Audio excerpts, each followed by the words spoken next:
So let's see how this works. Yeah, okay. So I'm going to talk about something a bit different. I'm going to talk about a single population that we followed back in time, or several single populations, but not broadly about species diversity through time. So I will talk about this species here. Oops. Or maybe I don't hold it close. Yeah, okay.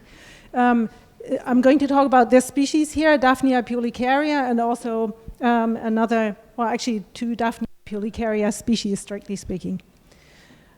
First of all, I wanted to give you a bit of a definition of time capsule. So originally, time capsule, I think we associate with a historic cache. So this is a definition from Wikipedia, a historic cache of goods or information usually intended as a deliberate method of communication with future people and to help future archaeologists, anthropologists, or historians. So this is more based on human culture, basically. And I'm extending this word or this term also to natural processes, also of basically the deposition of within a natural process of fossils, or in this case that I'm talking about, dormant eggs of freshwater organisms.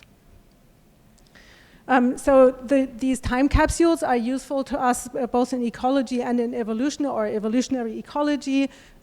We have, let's see, oh, I can't really see that. So the environment feeds back to the phenotype, and then the phenotype and the genotype also feedback. So basically, this whole information that we can get from a time capsule, as we've already seen in many of the talks, are manifold, but then I'm basically adding both genotype and phenotype and phenotype you can sometimes also get from fossils by measuring their size or looking at specific characteristics. And then we do this from, of course, historic time to recent times. We've already seen some of these proxies that you can get from a sediment archive, and I don't want to go into detail there, just show them again. Basically, we can reconstruct. This is a different kind of temperature reconstruction with alkanones, not with chironomids, which is produced by haptophytes, so by an algae. And we can also find other information on pore water from which we can extract pigments, and then reconstruct basically algal compositions or species compositions or taxa at least.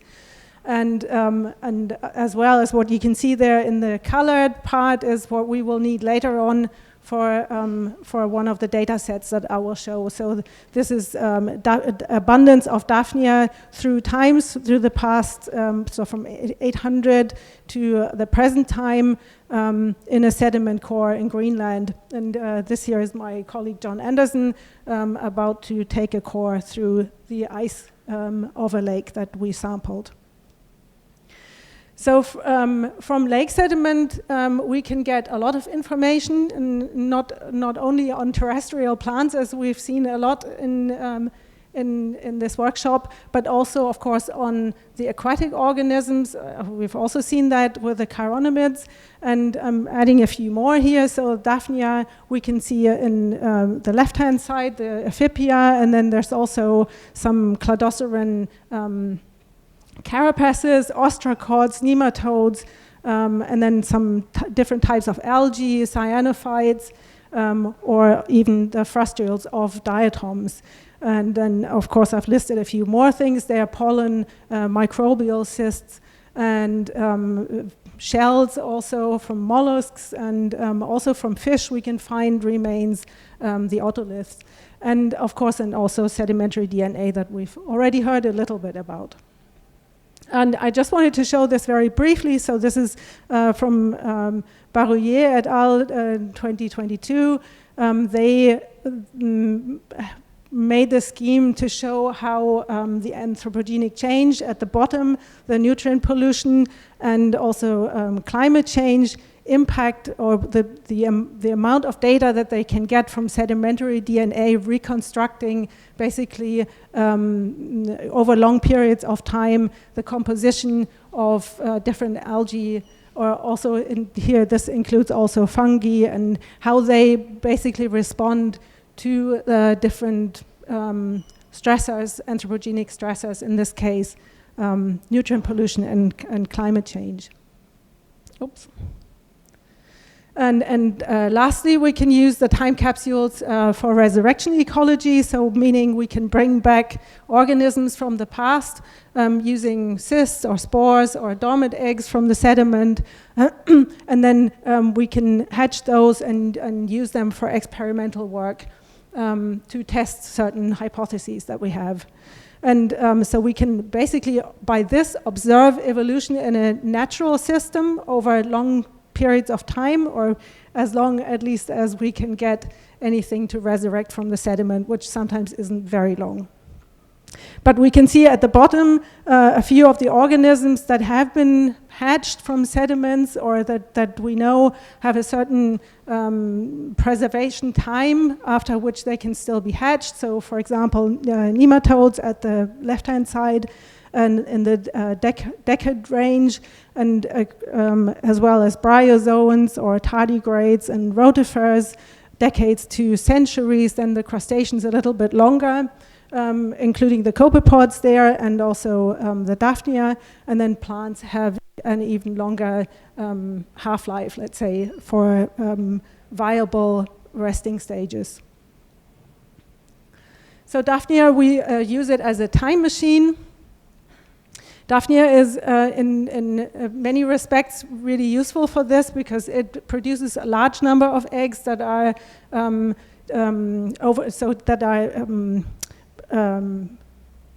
that you can find in the egg banks of lakes, and with a density of over 10,000 eggs per square meter.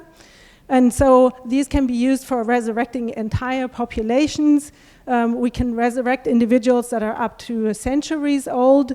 And on top of all of this, Daphnia is a very important freshwater taxon. It's a keystone grazer, and it also forms the basis for many higher trophic levels, for example, fish. So also we have genomic tools available, which is not always the case for other organisms, like, for example, unfortunately not really for copepods because of their large genome. There is often no information, but for Daphnia we have it. Also, they're easy to culture in the lab. We can measure a lot of life history parameters, such as their size, their fecundity, because of their transparent body.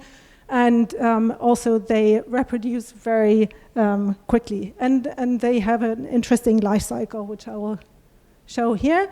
So Daphnia have this cyclical parthenogenetic life cycle, which means they reproduce asexually throughout most of the year, and then at the end of the growing season they make these resting eggs that you can see in the ephibium that they carry at the back of their body. And then these ephibia they sink to the bottom of the lake and get incorporated in a stratified sediment. So this work that I'm going to show you was particularly interested in cultural eutrophication, and we've all seen what cultural eutrophication can do. So it produces these ugly algal blooms, which can be also toxic, including cyanobacterial blooms that are triggered by phosphorus, or phosphorus is one of the main nutrients that leads to nutrient enrichment in the lakes, and it comes from our settlements, our cities, wastewater, and also from agricultural sources and industrial sources as well. And this is, of course, been especially bad since the early 1900s, when artificial fertilizer was invented, and artificial phosphorus fertilizer was invented, and so this then became a real big problem. Oops. And why is this interesting for Daphnia? So phosphorus has a very big impact on Daphnia.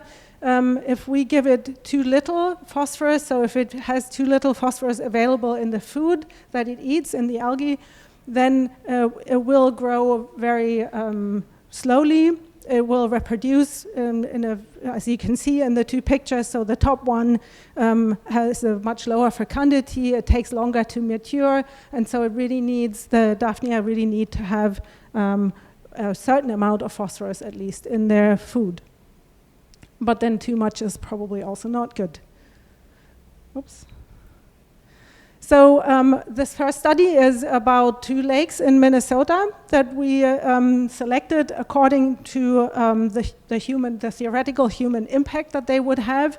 So the further north one, Hill Lake, has had a smaller amount of smaller human population compared to the southern lake, which is called South Center Lake.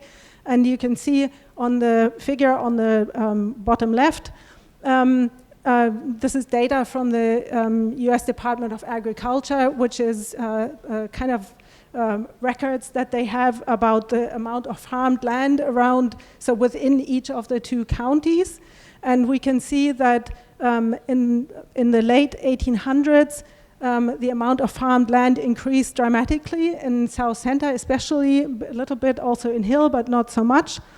And this was the time when the European settlers came to settle Minnesota.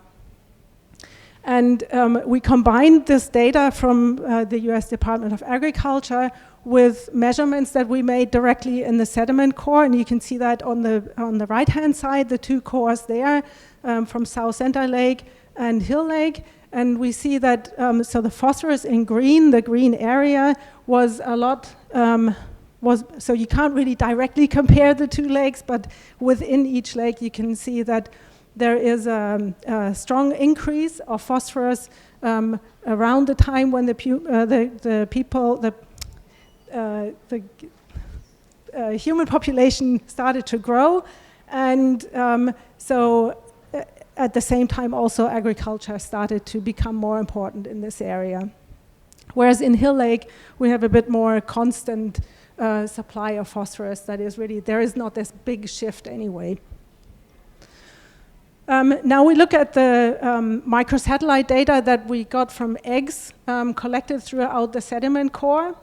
And we can see that on the left-hand side in South Center Lake, so the structure plot on the left-hand side, it represents the genetic population clusters that we found in this lake at the various time periods. And again, at the time when we see this increase in phosphorus, we also see that there is a shift in this population structure. So the light blue population cluster or genetic cluster started to increase basically almost in parallel with the phosphorus in the lake, whereas we don't really see anything similar in Hill Lake. Is there something missing? Oops, no. Okay, then we also used resurrected animals that were from the 1970s up to the current day to verify this on a more genomic basis. So we're not just microsatellites, because those are just a few markers, and we wanted to see if this holds true also for the larger, for the genome range for these 2 data. So we see also here, both in South Center Lake and in Hill Lake, just a very small amount of structure. And what's the most striking, probably, and at the top one in South Center Lake, is again we have a kind of a separation of the animals that were present in the 1970s, but not so much of the others. And if we look at this if we look at the FST outlier, so basically the population differentiation between these individuals that we selected, we can see, so what you see here on the graph is on the top, the 12 chromosomes of Daphnia, and the number of outliers and the FST value, or the amount of, or let's say the probability above the red line and the purple and the green line, everything above that are significant outliers. And we see that there's a lot more dynamic going on in South Center Lake compared to Hill Lake, where there's a lot fewer SNPs, and also there's the FST, also the population differentiation in these outlier SNPs is not so strong. And so we've also, I don't have this data to show, but we've also looked at the functional side of this, and we found various enrichments of functional genes that it's always a bit difficult to relate it directly to what they're doing. But in South Center Lake, we found a few genes that appear to be related to functions related to human pollution, so pollution by industrial pollutants. So we seem to have a stronger human impact that is impacting the genome and the evolution in South Center Lake than in Hill Lake. And we've also used these isolates to look at the transcriptomic background and also the phenotypic background to see whether we can see any differences. And I won't talk about this for very long because it will take another half hour. But we found that the ancient, so the 600-year-old isolates that we had were able to cope with a smaller amount of phosphorus than the younger ones. The younger ones needed more to have the same, basically the same fitness. And they also evolved phenotypic plasticity, so they can now regulate the amount of phosphorus that they keep in their body, which is for them good, because if there's a lot of phosphorus in the environment, they don't need to actively retain phosphorus, which is energetically costly, and so it would be something that if it's not necessary, they should not be doing it. So I don't know how much time I have. A bit, okay. Okay, so the next case study I wanted to show you is from Greenland, as we saw previously, briefly the lake where we sampled. So Greenland is interesting in other respects. It's more interesting in terms of climate change. So other human impacts are relatively minor in Greenland, for the moment at least, but climate change, of course, has been drastic in the past few years.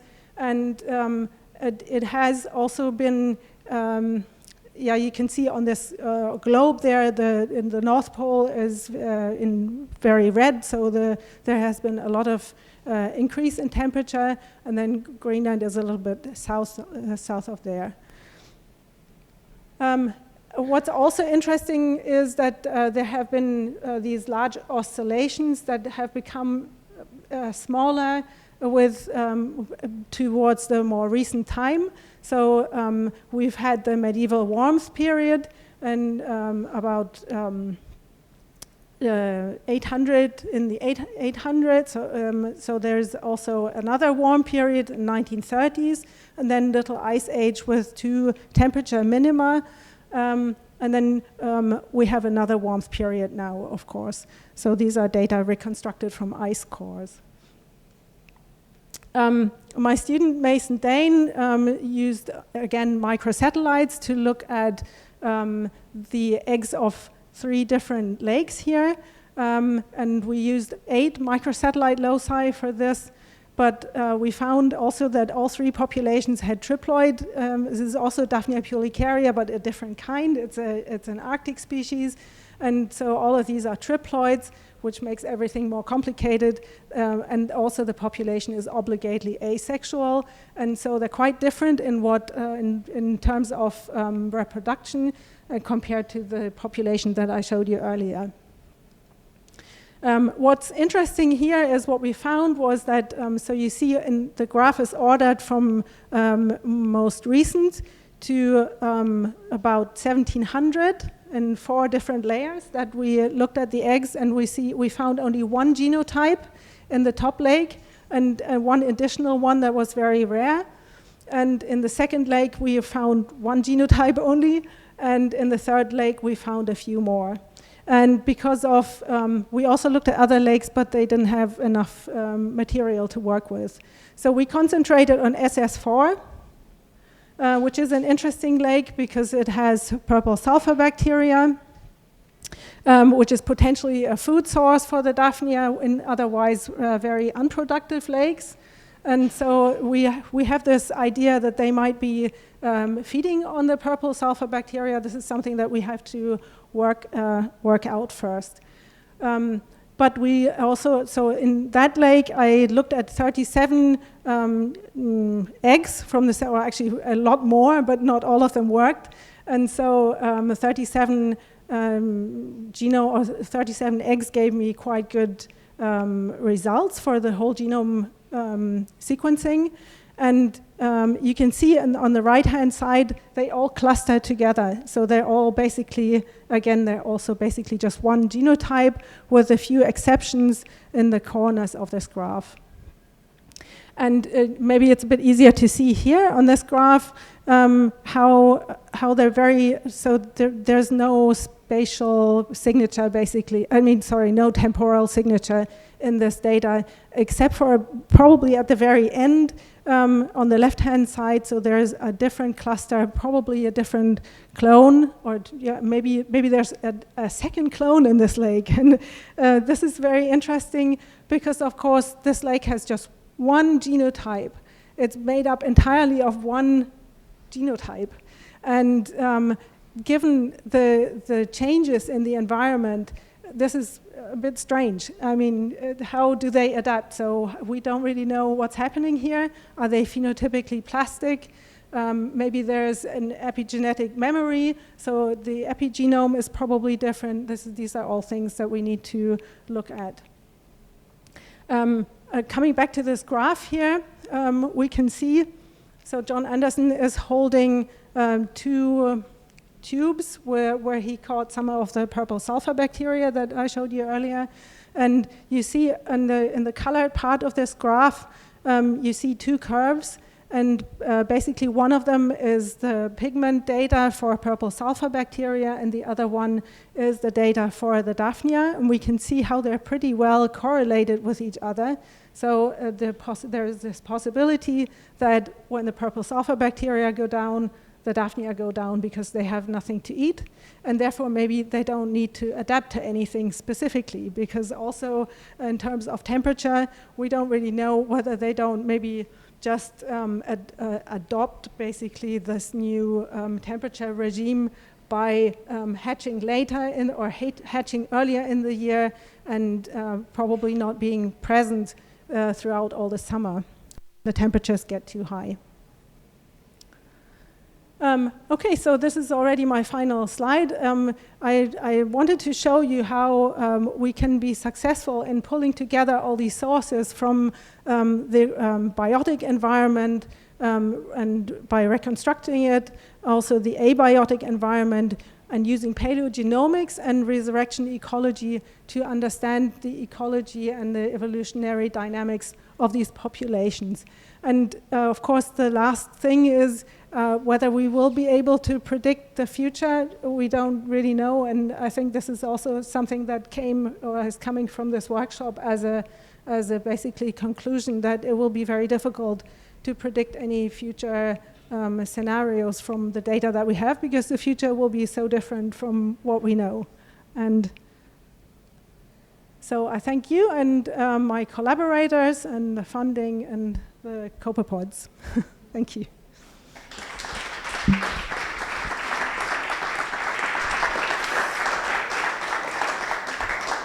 Thank you. We have time for a couple of questions. Yes. Thanks very much. And I had not really heard of resurrection ecology, so that's absolutely fascinating. But my question is about the phosphorus. So we had the two lakes. SC Lake was higher human population and Hill Lake was less. But Hill Lake seemed to have historically much higher phosphorus, which is kind of counterintuitive to what you would expect. So do you know why the phosphorus was so high? So this is a problem when you take data from the cores. You can't really say, it's not really quantifiable. You can only see a relative change within the lake, but you can't really say, okay, here we have this much phosphorus and it's much higher. So we were working with paleolimnologists with this data, and they told us, no, you cannot compare the two. So even if we seem to see a higher concentration of the phosphorus in Hill Lake, that's not necessarily the case for the actual aquatic environment.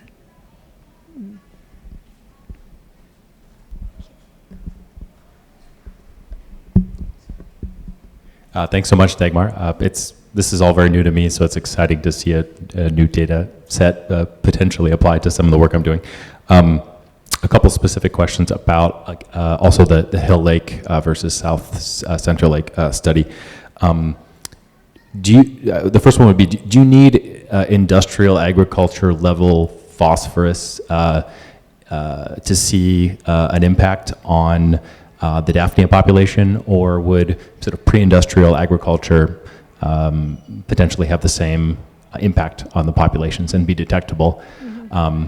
And the second question just is about the temporal resolution. I was looking at the dates on the core, and they were spaced. Some of them were a couple centuries apart, if I remember correctly. I'm just curious if that's typical, if finer resolution is possible. Thanks.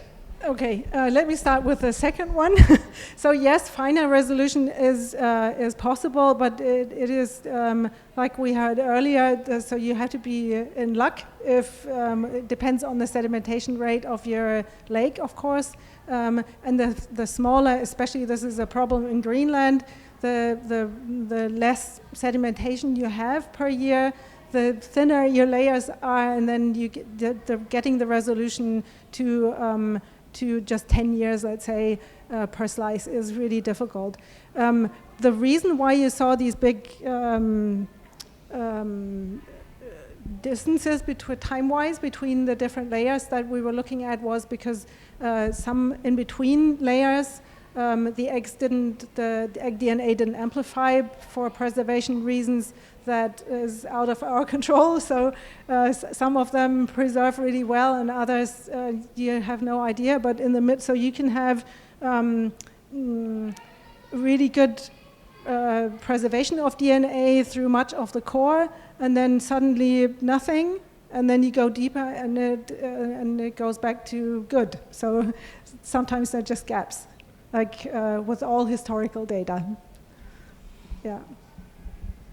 And the first one, the first question? Regarding whether or not the Daphnia data could be used to detect sort of pre-industrial. Yeah, so I don't know. Okay. Thank you. Quick answer. Do we have another question? I have a very naive question because I don't know anything about Daphnia, but your example come mostly from northern location, and I was wondering if the latitude had an influence on how much information you can extract, or if there's Daphnia in further south for also? instance, yeah, if these methods could be applied anywhere, or if you're restricted to northern latitude for some reason. But so the reason why we did that was more of a historic reason for the people that I worked with. They had data from that area, and then Greenland, yes, I selected that as a site because in the hope that the DNA would preserve better there because of the cold temperatures and so on, but it's not necessarily the case. And there's not much known about why DNA or why resting eggs preserve better in some lakes. And I guess you can have one lake next to another, and they could have very different preservation regimes. Thank you. No more questions? Okay, so we can move. Thank you. Thanks again.